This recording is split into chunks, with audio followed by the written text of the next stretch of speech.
Cindy Love right here on Heavy Metal Television. I am sitting here, yes, I'm trying to look cool. I definitely look cooler than I feel, and I'm sitting here with Tesla. That's right, Tesla. I have got Frank Hannon, I've got Dave Rude, and man, this is going to be exciting. They're having a show tonight at Talking Stick, and I cannot wait for that. Now guys, let's get a couple, I think, of the questions that people might have on their mind over first, and then if we have time, I'm hoping I get to pick your brains, okay? All right. So how many Tesla shows are you going to be doing this year? I mean, what's in the plans? I don't know the exact number, but there's going to be a bunch of them with Def Leppard, Def Leppard and Styx, Def Leppard and REO Speedwagon. Right now we're doing 3 headline shows, but we're going to be busy all year. Now, are some of the Def Leppard shows going to be including any of the makeup shows from the winter tour? Yeah, we're going back to Orlando where we canceled. Very cool. Yeah. When can the fans look forward to that? That's in May, I believe. Awesome, awesome. So are you going to be like sticking here in the States, or are you going to be heading overseas? We're only here in the States, yeah. And Canada. We're going to go to Canada for a show. We're kind of connected. I don't know. That's kind of. I'd like to go to Mexico, Peru, Brazil, but I don't think that's going to happen anytime soon. No? I don't know. That's Dave. Yeah, you're pretty quiet over there. Come on, where do you want to go?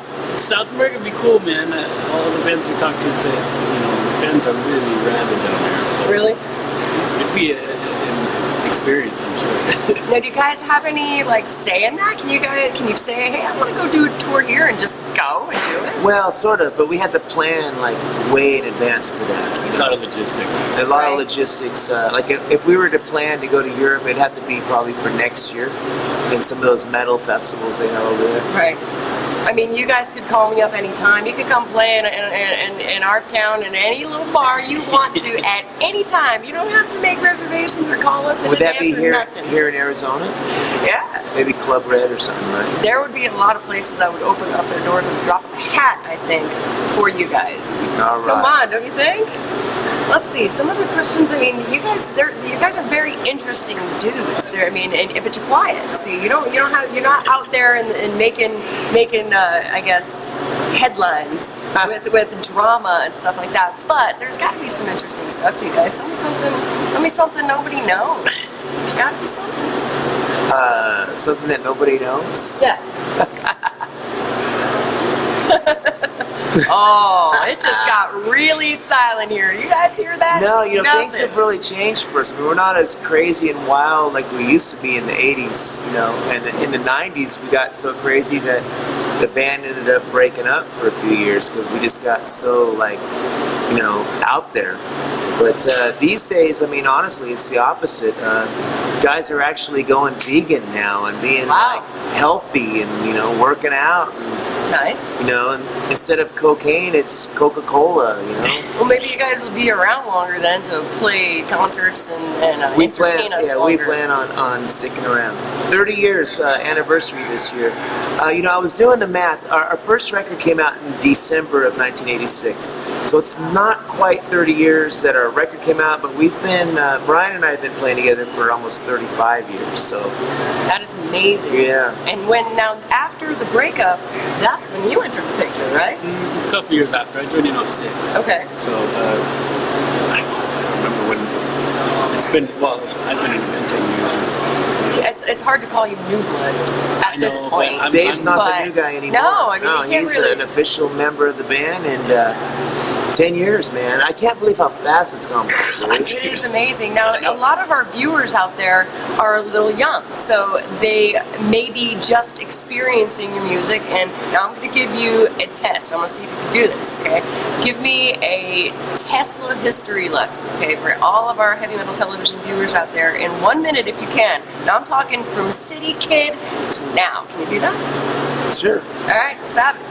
What do you want? A history lesson? Yeah, give us a 1 minute flash. Or two. Wow, 30 years in 1 minute. Well, our first video that was our official single was Modern Day Cowboy off of our Mechanical Resonance album.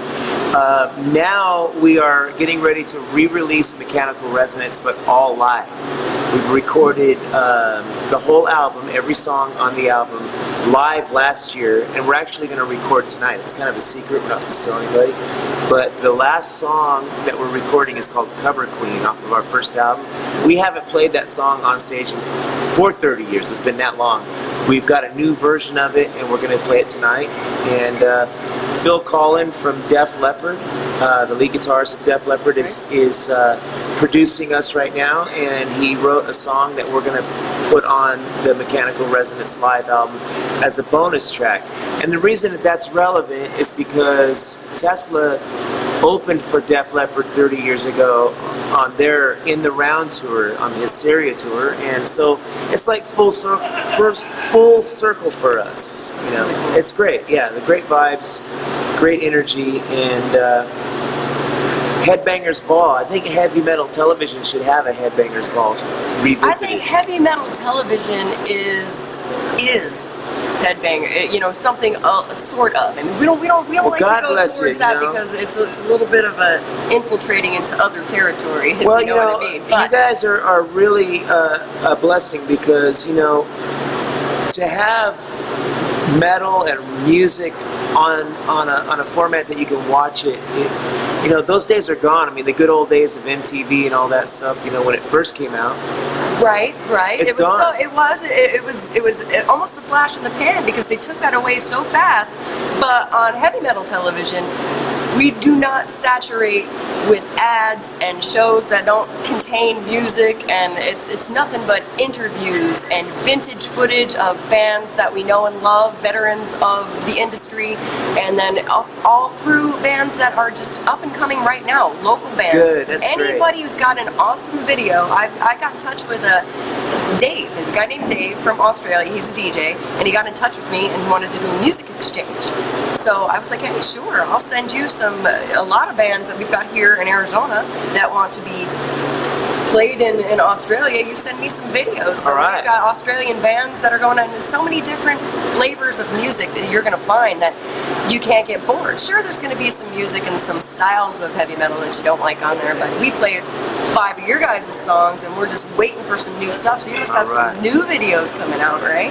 We will. Yeah? We will, yeah. I can't wait for that. I cannot wait for that. So, I mean, with so much that you've already done and experienced, and some of the people that you've worked with behind the scenes, because when people are out there enjoying these albums, they have no clue of the struggles and things that you guys go through to make these albums happen, and the people that you are behind the scenes working with you. But what could possibly be on Tesla's bucket list now with everything that you've already done? Well, like I said, you know, having Phil Collin take an interest in us, who, you know, is an amazing guitarist and songwriter from the amazing band Def Leppard, you know, that right now is the latest shot in the arm, you know, Yeah. because he's genuinely passionate about Tesla. You know, we've worked with guys and producers in the past where they're just doing it for the money, you know, Right. where Phil, he genuinely loves the band and has an interest in helping us, so that's on our bucket list right now.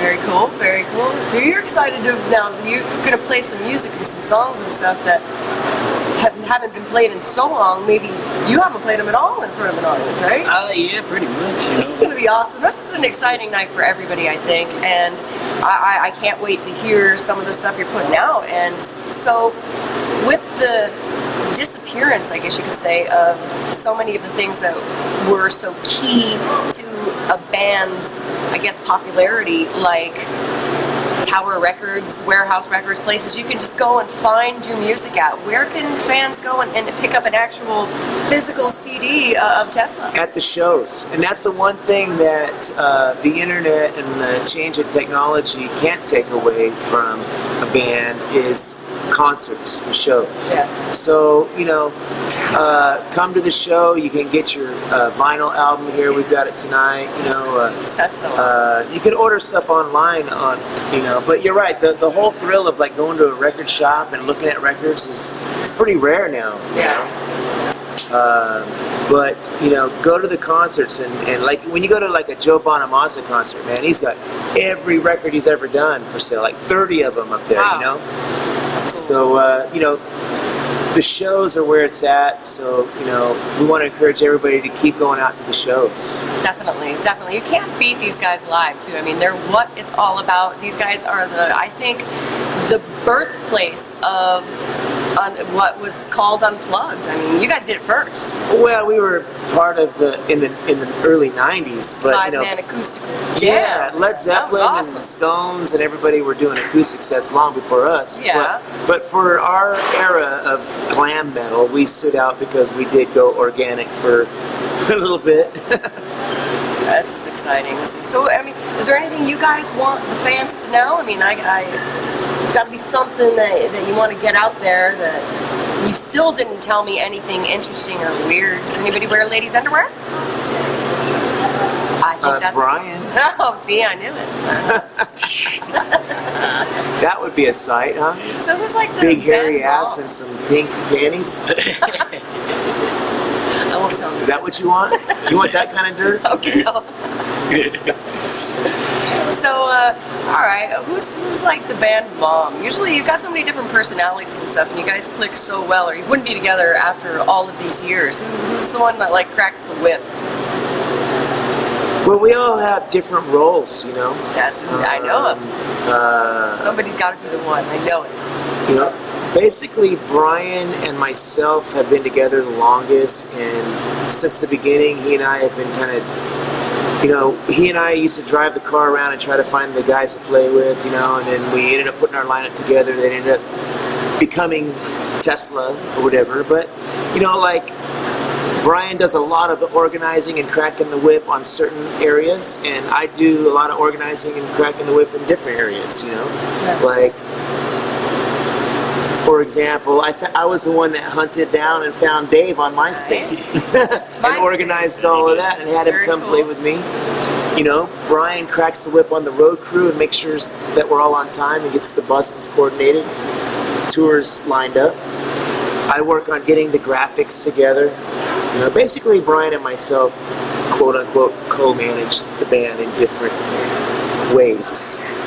It sounds like a pretty well-oiled machine. You guys know what you're doing. It's You working. Just get it done, and that's the thing. It's and working. There's not a lot of BS going on besides, and that's pretty cool. It's tough, because we manage ourselves, so it's, there can be some inner struggles sometimes. Sure. But it's a lot better than having a manager that's just there for money. Like, we had a manager once that wanted to book us in Nova Scotia in the middle of January when there was a blizzard, and we had to fly a prop plane to get there.